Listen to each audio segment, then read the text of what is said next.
A camera was meant to capture ordinary life in a forest, but when the latest batch of footage was retrieved, what it captured sent ripples of shock across the team, and soon enough, the entire world. It started on an ordinary Tuesday. Alex Lang, a conservationist, sat in the makeshift office at the project's camp on the forest's edge, sifting through hours of uneventful footage. The camera, mounted to a tree trunk with its lens perfectly fixed on a narrow trail, had been placed there as part of a research project documenting wildlife patterns. The team never expected much, maybe a stray deer, a family of foxes, or the occasional predator passing through. Given the low amount of human activity in the forest, they were hoping to see animals thriving. That's what Alex had been seeing. Bears foraging, owls swooping silently between trees, the usual. Alex's opinions on the project shifted almost daily. On one hand, it was great to see nature thriving away from human interference. But on the other hand, it could be boring watching similar clips over and over again. When he'd agreed to be part of the team, he'd hoped to capture something a little more thrilling. In an untouched, remote forest, the possibilities had seemed endless. Maybe a rare flower thriving, or a near-extinct animal setting up a home. But he hadn't been that lucky. That is, until exactly 7:42 a.m., when everything changed. The video on his screen showed a narrow path surrounded by gnarled trees. The soft hum of wind whispered through the dense forest, where sunlight splintered into slanted rays through thick overhanging branches.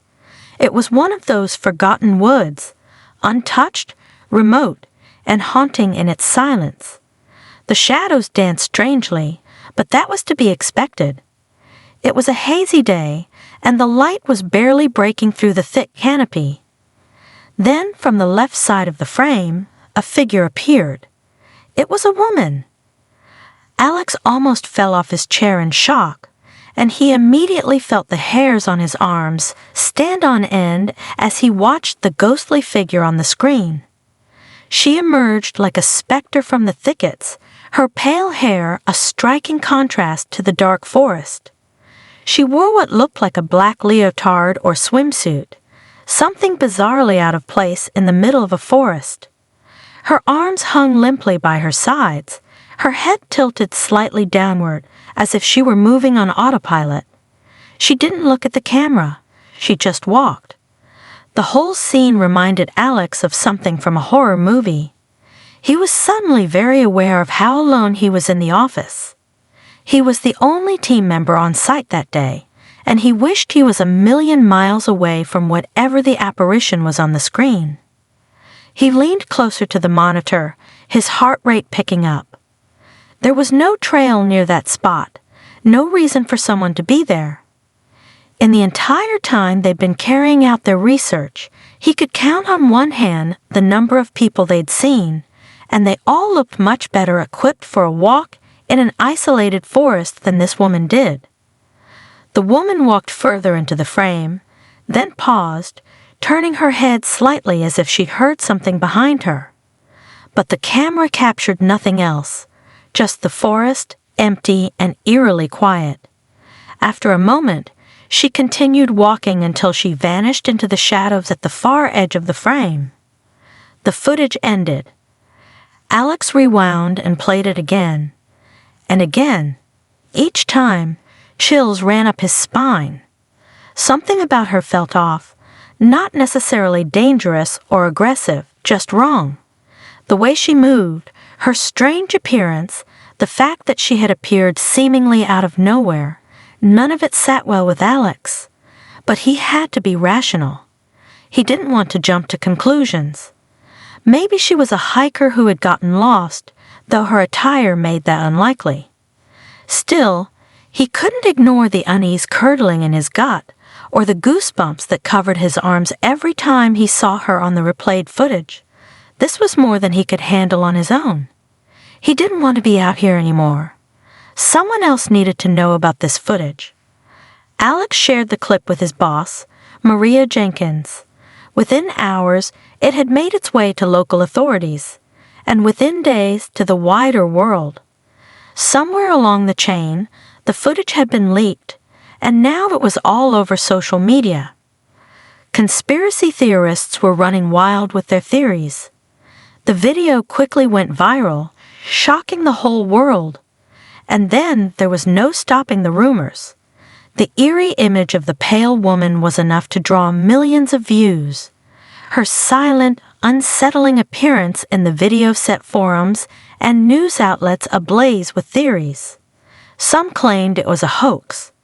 Others called it performance art.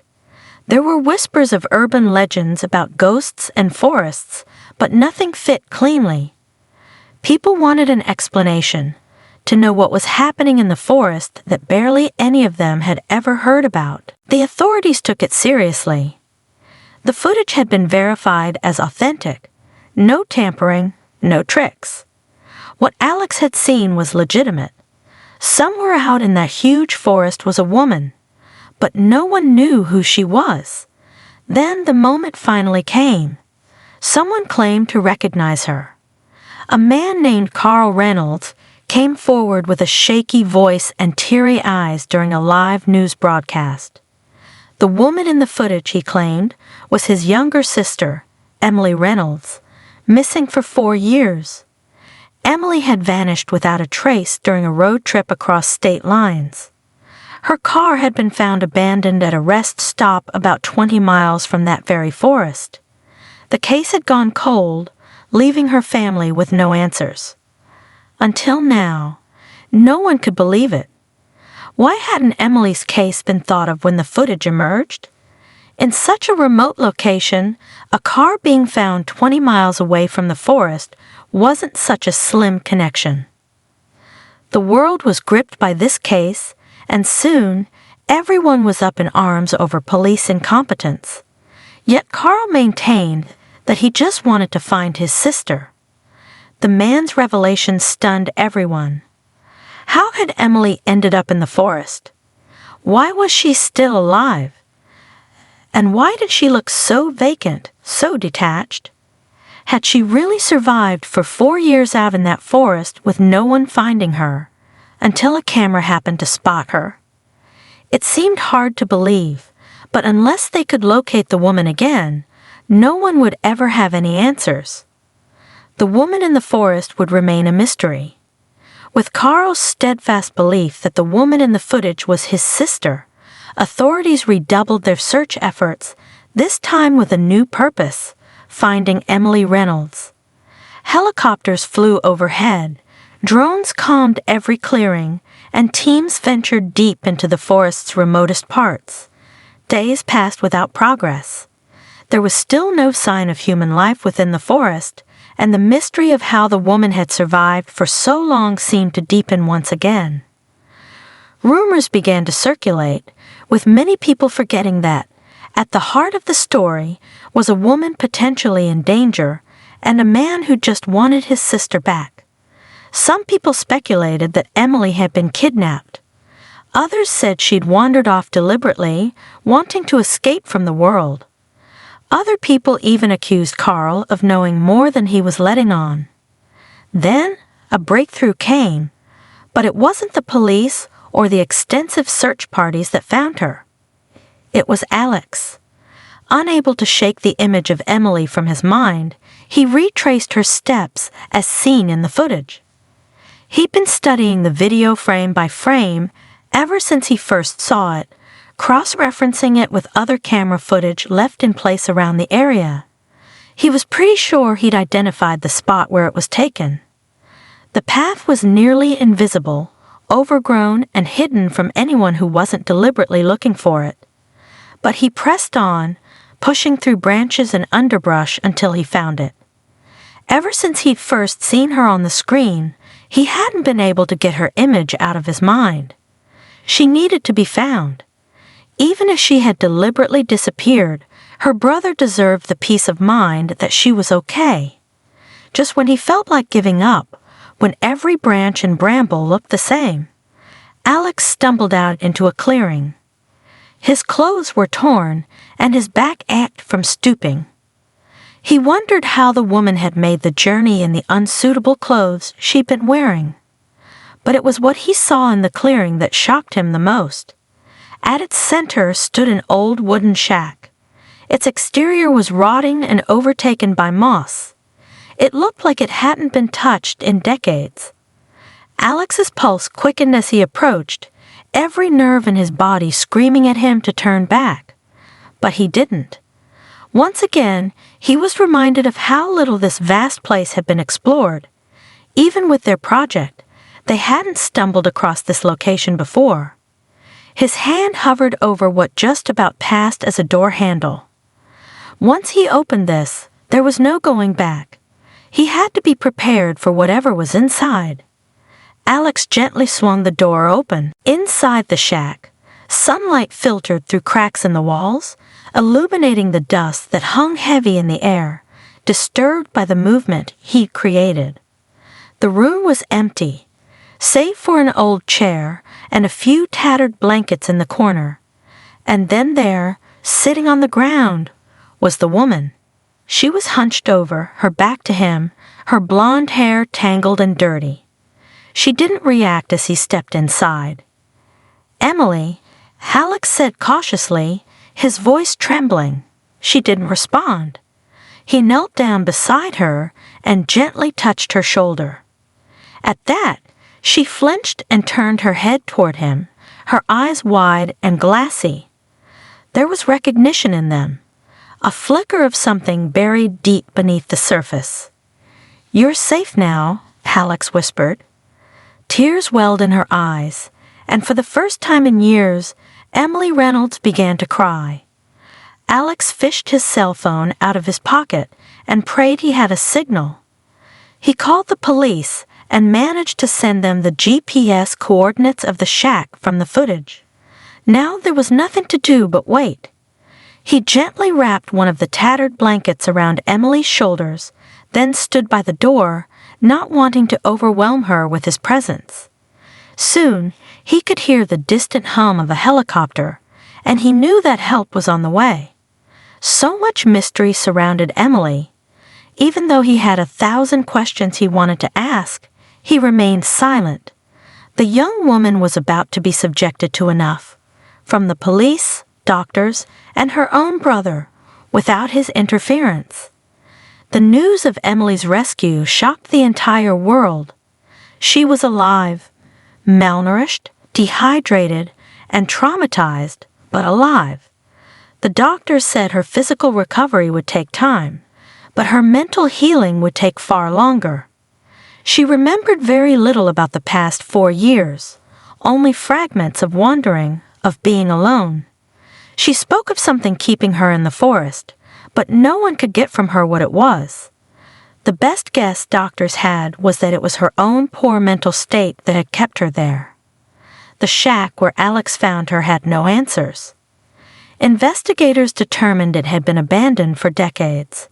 They found traces of foraged items from the forest, meaning Emily had been managing to feed herself small amounts of food. But beyond the chair and blankets, there was nothing else in the dilapidated building. Some believed she had wandered into the forest after experiencing a breakdown or an accident. Perhaps she'd been surviving on sheer instinct, too disoriented to find her way out. Others theorized she'd been held captive, but had escaped, only to lose herself in the woods. The truth, whatever it was, lay buried within Emily's fractured memory. Carl didn't know what was for the best, the truth to remain lost, or for Emily to eventually remember the dark events of the past 4 years. When he finally reunited with his sister at the hospital, Carl held her hand and promised her that she was safe, that whatever had happened, whatever the camera had captured, was in the past. For the first time since her rescue, Emily's face lit up when she saw her brother. Carl was given some hope that one day things might return to a version of normality that Emily could live with. For now, he was just content to have his sister back, to help her on this next journey in life and make up for the time they'd been apart. He was sure that time was now the best healer they had. The more time Emily spent with Carl, the better she seemed to get. Her progress far surpassed doctors' expectations, and they told Carl they were happy with the way things were going. The best answer they could provide him with was that Emily had had some sort of breakdown. The theory fit with her past tendencies to suffer from depression and anxiety, and at the time of her disappearance, she hadn't been taking medication. All Carl wanted to do was focus on the present, on getting his sister better. As for Alex, he never stopped thinking about that day. He visited the forest often, not out of fear, but out of gratitude. For all its mysteries, the forest had given something back. It had returned Emily to her family. Sometimes he thought about the camera, about how it captured that exact moment, in that exact spot. What were the odds? Maybe it was luck, or maybe, in some strange way, Emily had wanted to be seen. Whatever the truth was, he was just glad that everything had worked out well in the end. Now it's over to you. What do you think of this story? Do you know any other stories where people have mysteriously disappeared? We'd love to hear your thoughts, so please leave a comment below. Thanks for watching. We'll see you in the next video.